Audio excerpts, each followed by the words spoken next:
বর্তমানে শিক্ষিত সমাজ হয়েছে অবহেলিত।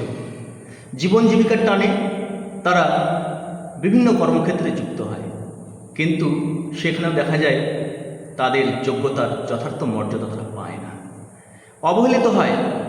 তাদের প্রাপ্য পারিশ্রমিক থেকে কখনো বা তারা বঞ্চিত হয়। এই সমস্ত ঘটনা সমাজে প্রতিনিয়ত ঘটে চলেছে।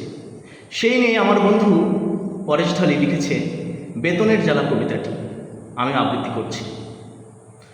অসহায় সব নির্ভেজাল ডিগ্রিধারী তাচ্ছিল্য আজ সর্বত্র, আনাচে কানাচে হয়ে সারি হারিয়েছে সত্যের নেত্র। জীবন জীবিকা চালানোর টানে শিক্ষা ভরা পেটে যুক্ত হয় বিভিন্ন প্রাইভেট লিমিটেডে, সেখানেও দেওয়ানি প্রদেয় কাটে। শিষ্টাচারের লোভী চোখ রাঙ্গানিতে পড়ল যেই বেকার, সবই গেল বিষ বাউ তলানিতে, হারালো নিজের আকার। নিজেরে করে চাটুকারের গোলাম হয়ে হাতের তুরুপের বিবি, সর্বদা ভয়ে করো সেলাম, সেই তো সকলের রবি।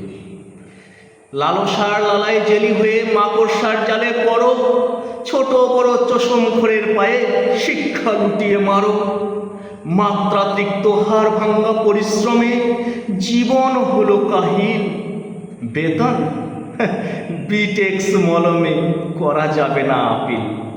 বেকারের পরিবার যা করছে করতে পারবে না সমন, শিক্ষা যেন আজ হাড়ি কাটে গেছে, আজ হাওয়াই কাঁদে বেতন।